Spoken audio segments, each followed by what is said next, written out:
Hello বন্ধুরা, তোমরা সবাইকে পম্পি ফ্যামিলি ব্লগের মধ্যে ওয়েলকাম জানাই। তো আজকে আমি একটা পনির রেসিপি নিয়ে আসি তোমাদের মাঝখানে, নিরামিষ রেসিপি। তো ওইখানে দেখতে আসো বন্ধুরা, পনির, পটল, আলু, টমেটো। আজকে আমি পনির রেসিপিটা পটল, আলু, টমেটো দিয়ে করুম। তো চলো বন্ধুরা, এটা নিরামিষ রেসিপিটা রান্না করার জন্য কী কী নেই সামগ্রী। তো এখানে দেখতে আসো বন্ধুরা, তোমরা সবাই, টমেটোর আছে পুষ্ট রান্না, তার সাথে পনির মশলাও আছে। তা এখানে বাটিটার মধ্যে আমি নিছি পনির, একটু কাজু, কিশমিশ। তো এইটা আমি পেস্ট করে দিয়ে দেবো। তো এইখানে তেলটা গরম হয়ে গেছে কড়াইয়ের মধ্যে। তো পনিরটা ভাজা করে নিতে আসি আমি। পনিরটা ভাজা হওয়ার পরে পটলটাও ভাজা করে নেব।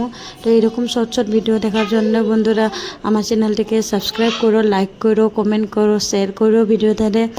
তো আমার সাথে চলো রেসিপিটা দেখে নাও।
তো বন্ধুরা, তরকারিটা হয়ে গেল আমার। তো পনির রেসিপিটা তো তোমাদের কেমন লাগলো বন্ধুরা আমার রেসিপিটা, নিশ্চয়ই কমেন্টে জানাইও।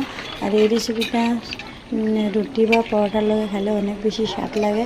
তো ভাতের লগেও অনেক স্বাদ লাগে। তো আমি আজকে এটা দুপুরে রেসিপি করছিলাম পনির রেসিপিটা। তো আমি একটু ভাত দিয়ে দেবো। তো এই যে ভাতের সাথে খাইতে অনেক স্বাদ লাগে।